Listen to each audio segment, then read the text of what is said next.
علیکم ورحمۃ اللہ وبرکاتہ مالین صفا۔ وعلیکم السلام ورحمۃ اللہ وبرکاتہ ماما جان۔ تو آپ کو میری لاسٹ ٹائم والی حضرت آدم علیہ السلام والی سٹوری کیسی لگی تھی؟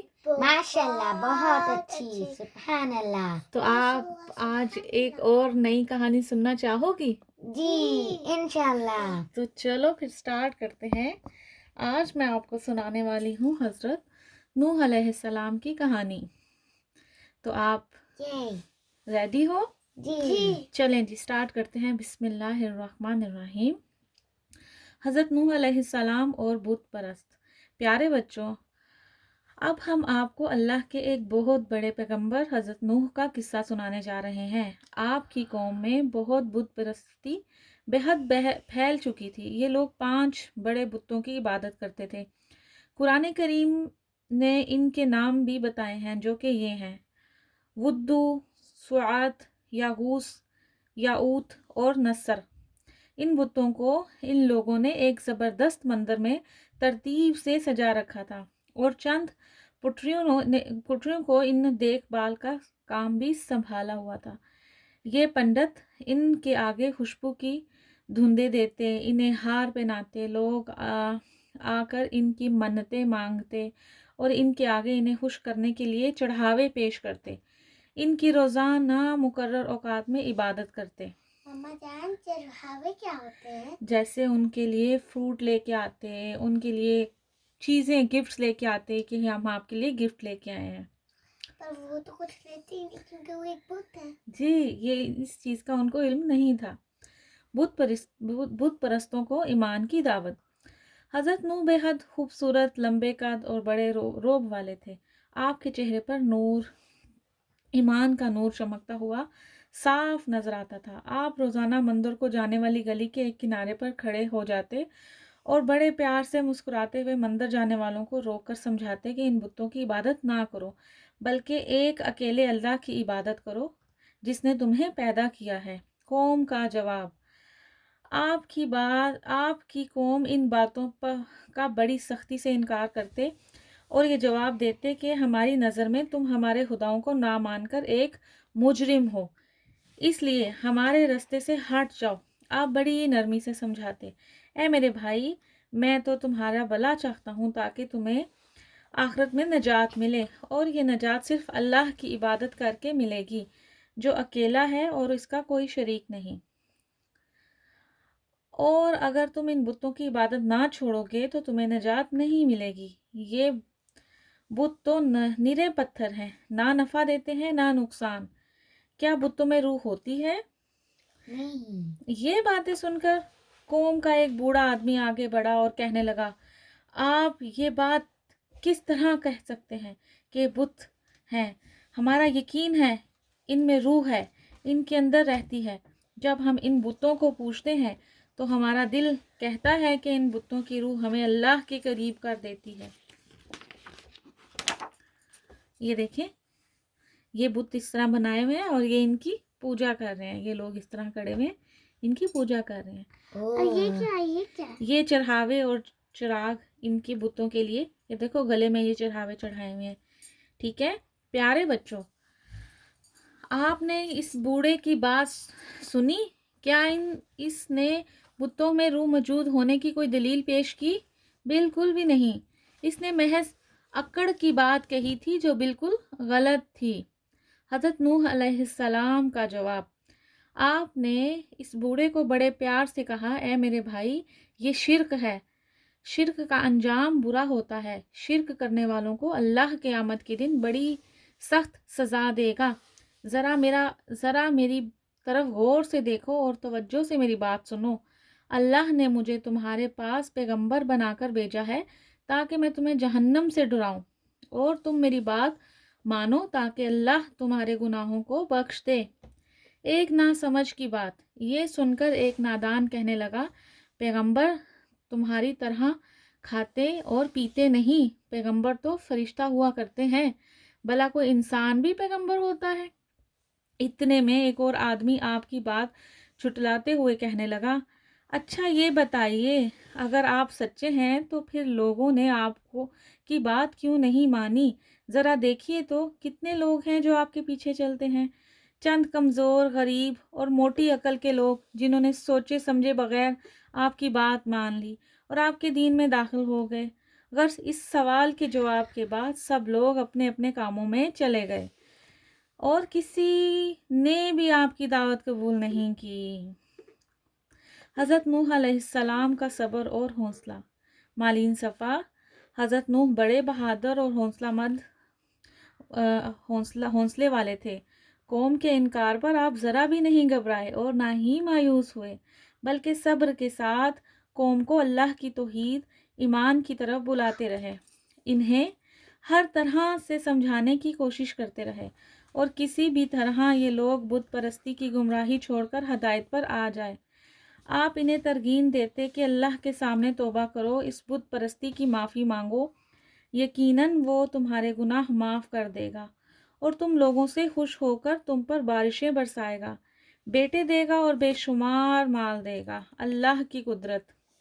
پیارے بچوں، اب ضروری تھا کہ حضرت نوح قوم کو اللہ کی قدرت اور طاقت سمجھاتے، چنانچہ آپ نے کائنات میں غور کرنے کی دعوت دی تاکہ کائنات کے زبردست مناظر دیکھنے سے انہیں اللہ کی قدرت اور عظمت کا اندازہ ہو۔ چنانچہ آپ نے کہا، تم لوگ اللہ پر کیوں ایمان نہیں لاتے؟ اس نے تمہیں طرح طرح کا پیدا کیا ہے، کوئی گورا تو کوئی کالا، تمہارے اوپر 7 آسمان بنائے، تمہارے اوپر چھت کی طرح کھڑے ہیں، مگر یہ زبردست چھت بغیر ستونوں اور دیواروں کے کھڑی ہے۔ اس آسمان میں تمہاری زمین کے لیے روشنی کا زبردست انتظام کیا ہے، اس میں سورج رکھا جو دن میں روشنی پھیلاتا ہے، چاند رکھا جو رات کو اجالا کرتا ہے، ستارے رکھے جو ڈمڈماتے ہیں اور رستہ دکھاتے ہیں، پھر تمہارے قدموں تلے زمین بچھائی ہے، اس میں طرح طرح کے غلے، اناج، پھل، سبزی، میوے اور چارے اگائے ہیں جو تمہارے اور تمہارے چوپاہیوں کے کھانے کے کام آتے ہیں۔ پھر اللہ نے اس زمین کو ایک بستر کی طرح بچھایا ہے تاکہ تم روزی کی تلاش میں آسانی کے ساتھ ایک جگہ سے دوسری جگہ جا سکو۔ پھر ایک دن یہی زمین تمہاری قیامت تک کے لیے ٹھکانہ بن جائے گی کہ مرنے کے بعد تمہیں اس زمین میں قیامت تک کے لیے دفن کر دیا جائے، اور جب قیامت آ جائے تو تم سے تمہاری زندگی کا حساب لینے کے لیے تمہیں اس زمین سے دوبارہ زندہ کر کے اٹھایا جائے گا۔ مگر افسوس کہ ان سب باتوں کو سننے کے باوجود قوم نے آپ کی بات نہ مانی اور اپنے کفر اور شرک پر جمے رہے، بلکہ الٹا آپ کو دیوانہ کہنے لگے اور جان سے مار دینے کی دھمکی بھی دے دی۔ یعنی وہ لوگ اب سمجھ رہے تھے کہ حضرت ادریس علیہ السلام پاگل ہیں، حضرت نوح علیہ السلام پاگل ہیں اور ان کو کوئی بات بھی سمجھ نہیں آتی۔ اللہ کے آگے دعا۔ پیارے بچوں، حضرت نوح جب بھی ذرا افسردہ ہوتے تو فوراً اللہ کی طرف متوجہ ہوتے، اس کے آگے ہاتھ اٹھاتے اور مدد مانگتے اور کہتے، اے میرے رب، میں نے دن رات اپنی قوم کو تیری طرف بلایا، مگر یہ لوگ میری بات ماننے کے بجائے اور زیادہ بھٹکتے گئے۔ جب بھی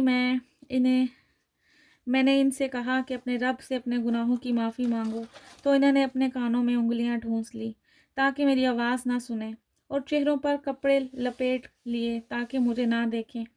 اے میرے اللہ، میں انہیں کھول کر بھی بلایا اور چھپ کے بھی بلایا، ایمان کی دعوت دی، مگر انہوں نے میری کوئی بات نہ مانی۔ 950 سال تک دعوت۔ 950 سال جی بہت ٹائم ہوتا ہے پیارے، بہت ٹائم تھا سپا۔ ایک انسان بھی نہیں رہ سکتا۔ جی پہلے لوگوں کی زندگی بہت ہوتی تھی۔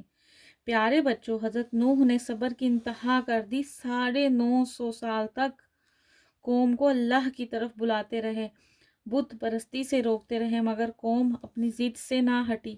حضرت نوح علیہ السلام کی قوم کو بد دعا۔ اتنا طویل عرصہ گزرنے کے بعد بھی جب قوم میں کوئی تبدیلی نہ آئی اور بت پرستی چھوڑنا چھوڑی، اللہ پر ایمان لانے اور اللہ کا حکم ماننے پر تیار نہ ہوئے، تو مایوس ہو کر حضرت نوح نے قوم کے لیے ان الفاظ میں بد دعا کی، اے میرے اللہ، ان نافرمانوں سے زمین کو پاک کر دے، ان میں سے کسی کو بھی باقی نہ چھوڑنا، کیونکہ ان میں سے جو بھی بچے گا وہ زندہ رہے گا وہ زمین میں سوائے نافرمانی، کفر، شرک اور برائی پھیلانے کے کچھ نہ کرے گا، اور ان کی جو اگلی نسلیں ہوں گی وہ بھی انہی جیسی کافر ہوں گی۔ کشتی کی تیاری۔ اللہ نے حضرت نوح کی دعا قبول فرما لی اور فیصلہ کر لیا کہ اب اس قوم کو عذاب دے کر ہلاک کر دیا جائے، اور ان کے لیے یہ عذاب طے کیا اور انہیں پانی میں غرق کر کے ہلاک کر دیا جائے، یعنی ایک تباہ کن طوفان کا عذاب بھیجا جائے۔ لیکن اس سے پہلے ایک کام نہایت ضروری تھا، وہ تھا حضرت نوح آپ کے گھر والوں اور دیگر ایمان لانے والوں کو اس عذاب سے بچانے کا سامان کریں۔ چنانچہ اللہ نے آپ کو اس بات کا حکم دیا کہ ایک کشتی بناؤ۔ یہ حکم سنتے ہی آپ نے اور باقی مومنوں نے لکڑیاں اکٹھی کرنا شروع کی۔ پھر جب حضرت نوح سمیت سب ایمان والے کشتی میں بنانے میں لگ گئے تو کافروں کا مذاق اڑانا۔ پیارے بچوں، حضرت نوح نے کافر بہت ہی برے تھے۔ حضرت نوح کے قوم کے کافر بہت ہی برے تھے۔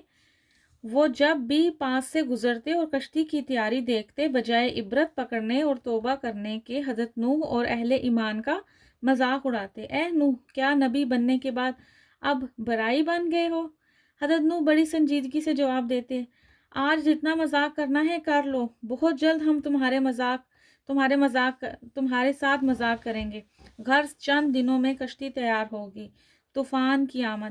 اب طوفان بھیجنے کا وقت آ گیا تھا، چنانچہ اللہ کے حکم سے پانی ابلنے لگا۔ اب حضرت نوح سب سے پہلے ایمان لانے والوں، اپنے گھر والوں کو پکارنے لگے کہ جلدی سے کشتی میں سوار ہو جاؤ، اور آپ نے ان سب کے ساتھ ہر قسم کے پرندوں اور جانوروں میں سے ایک ایک جوڑا کشتی میں سوار کیا، مثلا شیر، شیرنی، گھوڑا، گھوڑی، کبوتر وغیرہ، تاکہ طوفان ختم ہونے کے بعد جانوروں کی نسلیں بھی چلنا شروع ہو جائیں۔ اب اس کے بعد آسمان سے نہایت خوفناک موسلادھار بارش برسنے لگی اور زمین کے سارے چشمے ابلنے لگے۔ اب ہر طرف پانی ہی پانی تھا۔ پانی کی سطح لمحہ بہ لمحہ بلند ہونے لگی۔ جوں جوں پانی بلند ہوتا گیا، زمین، چھوٹے بڑے، یہ دیکھیں یہ کشتی ہے، یہ پرندوں کو سب ہر چیز کو حضرت نوح لے کے جا رہے ہیں، اور یہ بچوں جی، اور یہ طوفان آ گئے، پہاڑ بھی ڈوبتے چلے گئے۔ اب آپ نے اللہ کے نام سے سب کو کشتی میں سوار کیا اور کشتی چل پڑی۔ قوم کی ہلاکت اور حضرت نوح علیہ السلام کے بیٹے کی ہلاکت، قوم کی ہلاکت، حضرت نوح علیہ السلام کا بیٹا، نافرمان بیٹا، ٹھیک ہے، کافر بیٹا۔ اب ہر طرف چیخو پکار شروع ہو گئی، کافر اور نافرمان ڈوبنے اور غرق ہو کر ہلاک ہونے لگے۔ بعض کی لاشیں بھی تیرتی نظر آنے لگی۔ اتنے میں اچانک حضرت نوح کی نظر اپنے بیٹے پر پڑی، جو کہ کافر ہونے کی وجہ سے طوفان کی لہروں میں پوری طرح گھسا ہوا تھا، بچنے کے لیے اپنے ہاتھ پاؤں مار رہا تھا۔ آپ نے بیٹے کی محبت میں آ کر اسے آواز دی، کشتی میں سوار ہونے کو کہا تاکہ وہ غرق ہونے سے بچ جائے، مگر کافر بیٹے نے کہا، ہرگز نہیں، میں پہاڑ پر چڑھ جاؤں گا اور بچ جاؤں گا۔ مگر یہ اس کی بھول تھی، کیونکہ اللہ نے حضرت نوح کو بتا دیا تھا کہ یہ کافر ہے اور بچنے والا نہیں۔ دیکھتے ہی دیکھتے پہاڑوں کی چوٹیاں بھی ڈوب گئیں اور ساتھ ہی حضرت نوح کا بیٹا بھی باقی قوم کے ساتھ غرق ہو کر ہلاک ہو گیا۔ ایمان والوں کی نجات۔ پیارے بچوں، یوں یہ سارے کافر اور اللہ کی نافرمان قوم ہلاک ہوگی۔ پھر اللہ نے آسمان کو حکم دیا اور وہ بارش برسنا بند کر دے، اور زمین کو حکم دیا کہ سارا پانی پی جائے۔ پھر اللہ کے حکم سے کشتی جودی پہاڑ پر ٹھہر گئی اور حضرت نوح اور ایمان والے سلامتی کے ساتھ زمین پر اتر گئے۔ اب اللہ کی زمین سے ان نافرمانوں سے پاک تھی جو کہ سب ہلاک ہو گئے تھے، اور جس جگہ یہ کشتیاں ٹھہری تھی اس جگہ کا نام موصل ہے۔ اب یہاں سے ایک بار پھر ایمان اور توحید کی دعوت کا آغاز ہوا ہے۔ تو مالین صفا، کیسی لگی آپ کو یہ کہانی؟ ماشاءاللہ، سبحان اللہ، بہت اچھی۔ حضرت نوح علیہ السلام سے کے قصے سے ہمیں کیا سبق ملتا ہے؟ کہ بت عبادت نہیں کرنی، ہمیں صبر رکھنا چاہیے. جی، توحید ایمان پر ثابت قدم رہنا اور اللہ کے پیغمبروں کا رسولوں کا اخلاق ہے.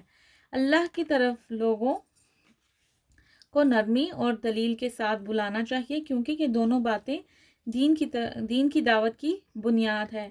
ہٹ دھرمی، ضد، پیغمبروں کو جھٹلانا اور ان کا مذاق اڑانے کا انجام ہلاکت اور بربادی کی صورت میں نکلتا ہے. تو مالین صفا، آپ دونوں سوال جواب کے لیے تیار ہیں؟ انشاءاللہ. تیار ہوں. تو حضرت نوح علیہ السلام، قوم نوح جن بتوں کو پوجتے تھے وہ کتنے تھے اور ان کے نام کیا تھے؟ 5. جی، شاباش. ان باتوں کو سوچ کر بتائیے جو یہ بتائیں کہ حضرت نوح علیہ السلام کتنے صبر کرنے والے تھے. بہت زیادہ. جی، وہ کم از کم 900 سال تک صبر کرتے رہے. بے شک حضرت نوح نے قوم کے ساتھ اللہ کی قدرت ثابت کرنے کے لیے کون سی دلائل پیش کیے تھے؟ پھر سے حضرت نوح نے قوم کے سامنے اللہ کی قدرت ثابت کرنے کے لیے کون سے دلائل پیش کیے تھے؟ وہ پانی آ گیا اور ان کو کہا تھا کہ ان کی ساری فیملی جو ہے نا وہ بچہ ایک کشتی نہیں، بنائے. قوم نوح کا یہ تو انجام ہوا تھا نا. جی جی، حضرت نوح اور ایمان لانے والوں کو طوفان سے کیسے بچے؟ وہ کشتی بنانے لگ گئے اور سارے مسلمانوں کو کشتی پہ بٹھا دیا اور سارے الگ الگ قسم کے جانوروں کو اور پرندوں کو. جی، حضرت نوح کی کشتی کہاں جا کر ٹھہری؟ ایک پہاڑ پہ. بے شک. تو مالین صفا، امید کرتی ہوں کہ آپ دونوں کو یہ کہانی اچھی لگی ہوگی اور دوسرے بچوں کو بھی یہ کہانی اچھی لگی ہوگی. تو انشاءاللہ پھر ملتے ہیں اپنی نیکسٹ کہانی میں. تو اپنا بہت سا خیال رکھیے گا، دعاؤں میں یاد رکھیے گا. چلو مالین صفا، آپ دونوں سونے کی دعا سنا دو. اللہم بسمک اموت و احیا. اور شٹسن کی دعا بھی پڑھ دو.